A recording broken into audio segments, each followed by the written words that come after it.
Madame, monsieur, bonsoir. Bienvenue. Débat sur un éventuel changement ou révision de la Constitution. On en parle ce soir avec mon invité du jour. Il s'agit de Maître Kabengela Ilunga. Bonsoir, bienvenue. On ne vous présente plus, hein. Vous êtes un habitué de Congo Télévision. Merci beaucoup, Madame Nicole. Comment vous allez? Bien, et vous merci de l'invitation pour débattre de la question de l'heure. La question de l'heure, voilà. Alors, vous avez suivi les discours du chef de l'État à Lubumbashi. Hein, il confirme qu'il va changer la Constitution. Et tout de suite après, Délice Sanga a réagi à travers un message. Délice Sanga dit avoir suivi le discours du chef de l'État à Kisangani et Lubumbashi. Il estime que Félix Tshisekedi utilise les mensonges et les menaces pour justifier le changement de la Constitution. Y aurait-il menace? Je ne pense pas qu'il y aurait menace. Délice Sanga doit savoir que dans le discours du président de la République, il ne découvre pas des menaces. Il se réfère au contraire à l'émission que j'ai tournée avec M. Ambroise Mamba pour déceler qu'il y aurait menace. Indiquer ceux qui s'opposent à la révision constitutionnelle qu'ils doivent faire attention parce qu'il existe dans notre code pénal l'article 135 bis qui punit tout ce qui provoque directement la désobéissance à la loi. La désobéissance à la loi, c'est dire à quelqu'un ou à un groupe d'individus de faire ombrage, de faire obstacle à l'exécution de la loi. Dans l'espèce, la Constitution prévoit, à travers ses articles 218 à 220, la possibilité de la révision. Et si le chef de l'État, avec une frange importante de la population congolaise, entame la procédure de révision constitutionnelle, je ne pense pas qu'il ait du droit de l'opposition, de la société civile ou de l'Église catholique de faire obstacle à ce processus. Le faire des marches alors que la procédure de révision doit être menée conformément à la loi. Il s'agit là purement et simplement de la provocation directe à la désobéissance à la loi. Et ces gens-là peuvent être rattrapés par les prescrits de l'article 135 bis du code pénal de notre pays.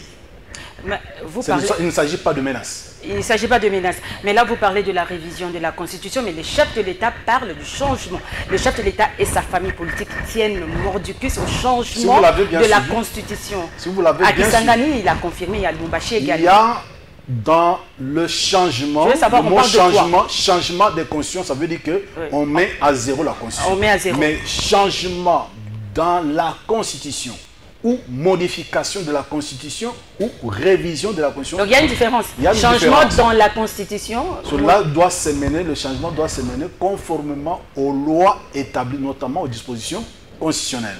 Alors que changement de Constitution, ce qui est différent de la modification du changement dans la Constitution. Donc le chef de l'État a parlé de la révision parce qu'il a dit qu'on doit même la loi sera adoptée. Or, qui dit loi, ça veut dire qu'il y aura une procédure qui sera menée via, par exemple, le Parlement. Oui. Il peut y avoir la pétition.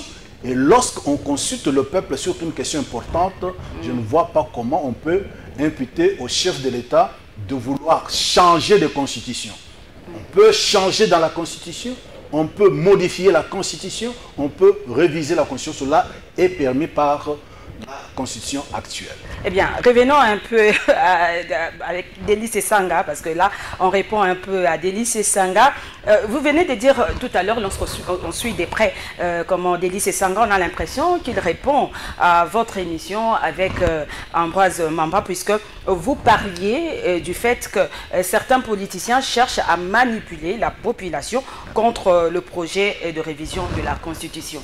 Est-ce que les opposants ont cherché à manipuler? Bien sûr, ils sont libres. Est-ce qu'ils doivent accepter? Ce n'est pas la dictature. C'est l'opposition qui cherche à manipuler la population pour désobéir à la Constitution, laquelle prévoit le mécanisme juridique de révision de la Constitution.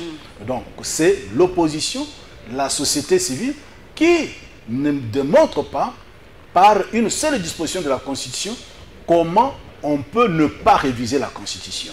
Or, la révision doit être menée conformément aux C'est vrai que la dispositions révision est prévue même dans cette Constitution, voilà.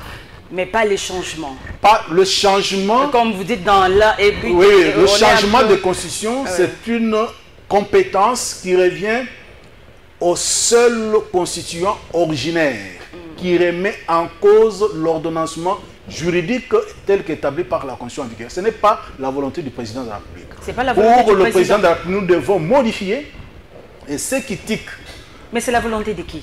C'est la volonté du constituant, de que les réalités actuelles, sociopolitiques, économiques, ne sont plus en harmonie avec le texte. Souvenez-vous que le président de la République avait dit, lorsqu'il remettait à zéro la coalition FCC-Cash, que le salut du peuple est la loi suprême. C'est lorsqu'il y aura une crise dont la solution ne peut pas être apportée par les règles juridiques en place, que l'on pourrait envisager le changement de constitution. Mais le président de la République ne parle pas de changement de constitution comme pour dire qu'on va remettre en zéro l'ordonnancement juridique. Non, il ne parle pas de ça. Non, non, on va réviser la Constitution. La révision de la Constitution est équivalente à la modification de la Constitution ou au changement dans la Constitution. Il y a quelques matières qui vont subir le changement ou la modification. Notamment quand je parle de l'article 220. Oui. Les gens pensaient que l'article 220 ne pouvait pas être modifié. Modifié, verrouillé, c'est un article... C'est un article verrou. Verrou. Verrou, oui. Non verrouillé.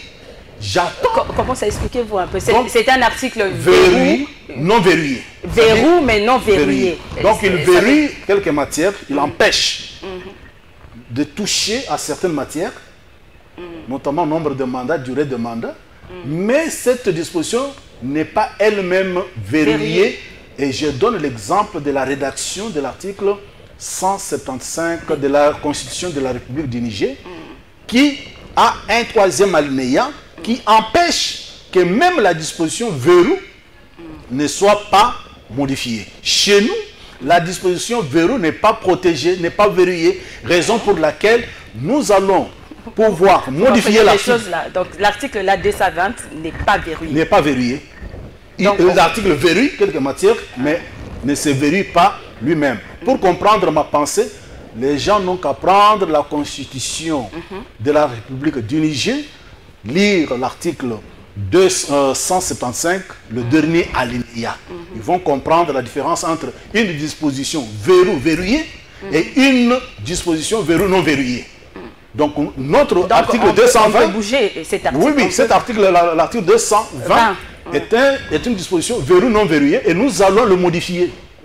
Nous allons le modifier parce que parmi les matières auxquelles... Donc vous allez modifier cet article, donc vous êtes sûr que ça va passer? Ça va passer parce que rien n'empêche la modification de l'article 220. Wow. Souvenez-vous, en 2016, nous avons mené campagne, notamment avec Fayoulou, Sessanga, Félix, pour dire à Joseph Kabila, touche pas mon 220. Pourquoi? Si cette disposition était verrouillée elle-même, la campagne pour sa non-modification ne pouvait pas se suivre. C'est parce que nous savions que 220 n'était pas verrouillé. Aujourd'hui, nous revenons que pour dire, nous pouvons réviser, nous allons réviser l'article 220. J'attends des arguments contraires pour me prouver que l'article 220 est une disposition verrouillée. C'est pourquoi Sessanga dit que Félix Tshisekedi inocule la peur dans la population pour faire sauter. Il doit avoir le courage de m'affronter au lieu d'aller... L'article 220 afin de briguer un troisième mandat. Non, on parle de troisième mandat, c'est ça encore un problème. Troisième mandat, c'est lorsque la Constitution reste telle, toutes choses restant égales par ailleurs, et qu'à la fin du deuxième mandat, le président de la République va chercher à briguer un troisième. Ce qui n'est pas le cas. Le président de la République est à sa première année de mandat de 5 ans. En modifiant maintenant, qui vous dit qu'il aura besoin d'un troisième. Et si jamais ce mandat ne se terminait pas, qui vous dit qu'il y aura un troisième. Parce que pour parler de troisième, il faut que le deuxième finisse. Oui, le deuxième. Or, le deuxième n'est pas encore fini. Comment on peut déjà prétendre qu'il envisage le troisième? C'est ça le problème. C'est ça le problème. Voilà.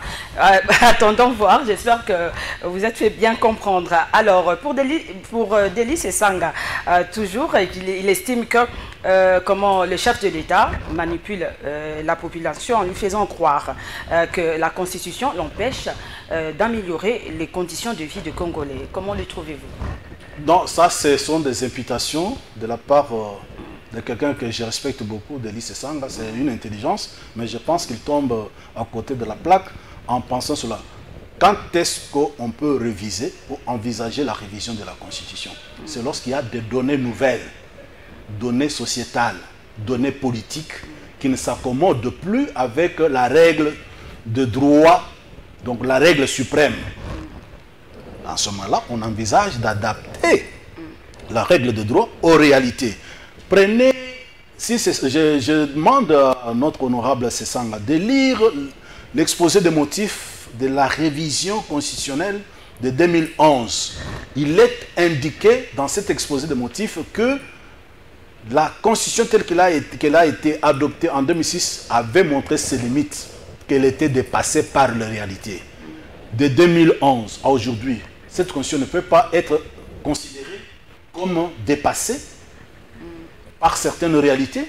Pourquoi en 2011, donc 5 ans après, on pouvait constater que la Constitution était dépassée, mais aujourd'hui, plus de 18 ans, on pense que la Constitution est toujours adaptée aux réalités congolaises. Non. Donc, je demande à notre honorable de bien garder son sang-froid quand il me répond par rapport à mes émissions, n'est pas tiré sur le président de la République. Et s'il veut répondre au président de la République, prendre le mot qui sont sortis de la bouche du président de la République et non prendre ce que moi j'ai prononcé pour imputer au président de la République. Eh bien, alors, il accuse également le chef de l'État de manipuler la population par une mauvaise interprétation, selon lui, de l'article 217 de la Constitution, qui exposerait la RDC à céder des territoires aux voisins. Quelle interprétation avez-vous de l'article 217 de la Constitution? Curieusement, le président de la République a une bonne lecture, plus que beaucoup de juristes congolais, pour bien comprendre le sens de l'article 217 de la Constitution. J'ai lu le point de vue de Martin Fayulu, qui oppose à l'interprétation faite par le président de la République l'article 214, qui parle de comment on peut céder une portion du territoire. Mais pour bien comprendre l'article 217, je demande à l'opposition, à la société civile, ainsi qu'à l'Église catholique, de commencer par lire d'abord l'article 9 de la Constitution. Sur quoi s'exerce la souveraineté nationale? C'est sur les sols et sous-sols, et sur les territoires maritimes et aériens. Oui. Vous comprenez? Alors, vous descendez, 214 parle de la cession. Et comme la Constitution se rédige de manière graduelle, donc pour bien comprendre ce qui est dit à l'article 217, il faut comprendre l'article 9 et l'article 214. Alors quand vous dites qu'il faut céder une partie de la souveraineté, cette souveraineté que vous allez céder, c'est celle qui s'exerce sur quoi?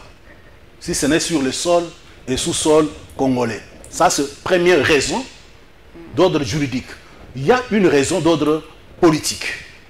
La situation que nous vivons avec l'occupation, la tentative de balkanisation de l'Est de notre pays, peut penser que si un non-congolais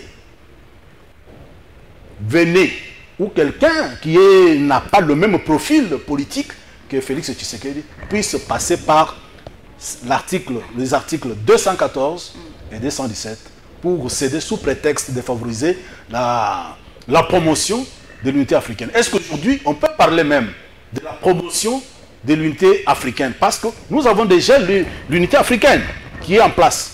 Et pour quelle raison on va encore faire la cession, abandonner la souveraineté que nous devons nous, peuple congolais, exercer sur notre sol et sous-sol. Que ces gens-là me disent maintenant, la partie des souverainetés que nous allons céder pour favoriser la promotion de l'unité africaine, cette partie-là va s'exercer sur quoi? Alors, pour bien comprendre le président de la République, il faut lire les articles 9, 214 et 217. Ne prendre que l'article 217 s'est tombé à côté, ne pas comprendre. Le président de la République a compris, non seulement sur le plan politique, mais également sur le plan juridique. Il est en avance par rapport à certains juristes de notre pays. Oui, parlons toujours de cet article 217, le contenu... Bon, Denis Sesanga a dit que le contenu de l'article 217, Tshisekedi le père l'avait fait écrire dans la Constitution de 1967 hein, avec Mobutu. Selon lui, cet article n'est pas aussi mauvais que ça. Non, ça c'est un affront que Sesanga fait à la mémoire de notre président, ancien président Tshisekedi Wamulumba. Parce qu'il n'a pas de preuve que cette partie-là était la plume de Etienne Tshisekedi. Quand bien même cela aurait été ainsi, les choses évoluent. Au moment où l'on écrivait l'article 68 de la Constitution de 1967, oui, nous n'avions pas de guerre de l'Est. Nous n'avons pas de velléité de balkanisation. Aujourd'hui que nous sommes confrontés à cette réalité, il nous appartient à nous, peuple congolais, de nous protéger. Oui. Et la première protection passe par le verrou de la Constitution. Il ne faut pas laisser les portes ouvertes. Et donc c'est par précaution que nous devons fermer cette porte-là. Et personne ne peut, sous prétexte de faire une insulte à la mémoire du président Etienne Tshisekedi, parce que là, il ne parle pas comme un ancien opérateur politique. Il indexe Etienne Tshisekedi comme le père biologique du président Félix-Antoine Tshisekedi. Ce n'est pas admissible sur le plan moral. Bien, alors, les menaces et les mensonges ne feront nullement reculer le peuple congolais, dit-il, hein, Sesanga, se dresse contre ce projet, votre projet, Maître Kabengela. Qu'en pensez-vous? Je souhaite que l'honorable ait le temps de lire attentivement le code pénal, l'article 135 bis. Il va comprendre que tout ce qu'ils vont faire pour empêcher l'exécution, la mise à exécution des articles 218, 219 et 220, ça va être érigé en infraction de provocation directe à la désobéissance aux lois, et quiconque sera pris pour ce motif va en répondre. C'est entre 3 mois et 3 ans maximum. Alors quand ils seront arrêtés, on ne crie pas aux poursuites ciblées vers l'opposition. Moi, j'ai fait le rôle d'indiquer qu'attention, il y a une menace pénale qui pèse contre tous ceux qui pensent faire obstruction à la révision de la Constitution. Parce que la révision est permise, mais s'opposer à la révision constitutionnelle n'est pas permis. Pourquoi maintenant, Maître Kabengele? Pourquoi maintenant? Parce que c'est le moment, et surtout sur le plan politique, nous devons honorer la mémoire d'Etienne Tshisekedi Wamulumba, qui avant de décéder, lorsqu'on avait adopté... Oui, c'est-à-dire, il avait dit, lorsqu'il prendrait le pouvoir, il va donner au peuple congolais la constitution qu'il mérite. Maintenant, que ce soit dans l'opposition, que ce soit au pouvoir, que ce soit dans la société civile, beaucoup se réclament d'Etienne Tshisekedi. Quoi de plus normal que et l'opposition, et le pouvoir, et la société civile, nous puissions maintenant donner au peuple congolais une constitution qu'il mérite. Voilà. Une constitution et surtout que dans cette constitution, il y a beaucoup, selon ce qu'on prévoit, la double nationalité. Beaucoup de gens attendent ça. Vous voyez? Il faut voir comment on est en train de verrouiller maintenant la fonction présidentielle. Le mandat du président de la République, ce n'est pas le moment. Un moment viendra où on viendra vous donner les propositions, comment on est en train maintenant de sécuriser le mandat, la durée du président de la République démocratique du Congo. J'espère seulement que ce n'est pas pour qu'il s'éternise au pouvoir. Hein. Pour s'éterniser au pouvoir, madame, non, il y a beaucoup de moyens. C'est ce qui fait peur à l'opposition peut-être. Mais non, parce que vous savez, pour s'éterniser au pouvoir, oui, Poutine l'a fait. Il suffit à Félix Tshisekedi de choisir qui il veut. Il va continuer de diriger. C'est ainsi que vous verrez même dans l'union sacrée. Il y a des gens qui ne s'expriment pas. Ils ont peur qu'en s'exprimant ouvertement, alors déjà ils se trouvent, ils parlent contre l'opinion du président de la République. Les violons ne s'accordent pas. Ils se réunissent à 3 à 4 pour parler contre le chef de l'État. Ils savent que quand tu le sauras, peut-être que parmi eux, c'est pourquoi ils se cachent. Parmi eux, il pouvait y avoir le dauphin. C'est ainsi qu'ils font d'ailleurs l'hypocrisie entre, quand ils se retrouvent, ils font l'hypocrisie parce qu'on ne sait pas sur qui sera jeté le dévolu du président. C'est lui que le président de la République soutiendra, pas sera nécessairement comme président. Mais nous ne sommes pas encore là. S'éterniser au pouvoir, ça peut passer par beaucoup de mécanismes. Est-ce que vous savez que par voie de pétition, on peut éterniser un président au pouvoir? Pensez que la population se lève en disant « Nous voulons que Félix Tshisekedi reste au pouvoir. Vous avez 1 million qui marche, qui soutient.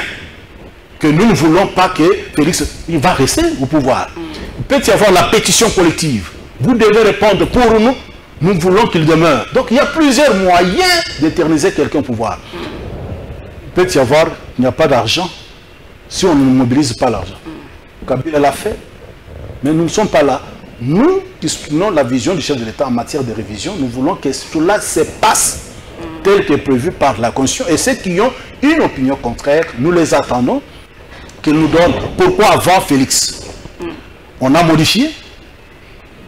Après lui, on va modifier.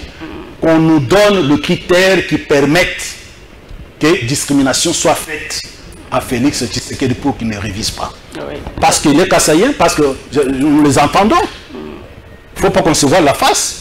Bien, alors, est-ce que le peuple congolais a exprimé les besoins de changer Je suis le premier, avant même que le président parle. Parce que vous parlez de constituants, bon, la population... Consultez vos émissions. Et avec vous, est-ce que la population... Consultez vos émissions. Avant que le président de la République ne se penche sur la question, depuis septembre, vos archives avec Ambroise Mamba, j'ai parlé longuement de révision constitutionnelle. Le président ne s'était pas encore exprimé. Le besoin est là. Le besoin est là.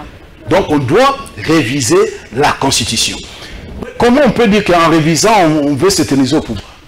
Mais on peut réviser juste pour veiller afin que les générations futures puissent vivre avec une Constitution adaptée aux réalités congolaises. Ça sera même un grand cadeau. Ça sera peut-être bénéfique aussi pour, bien sûr, pour le futur président. Le futur président, on ne sait jamais. Voilà. Eh bien, Maître Kabengela, le mot de la fin. Non, je vous remercie de l'invitation. Oui. La révision, ça va passer et nous souhaitons que ça passe par voie de référendum qui sera convoqué et la population va décider en dernier lieu et on verra qui de non ou de oui va l'emporter. Merci beaucoup, Maître Kabengela. En tout cas, merci de répondre à nos questions. Madame, Messieurs, cette émission est terminée. Merci à vous de l'avoir suivi. Merci à l'équipe technique. Au revoir et à très bientôt.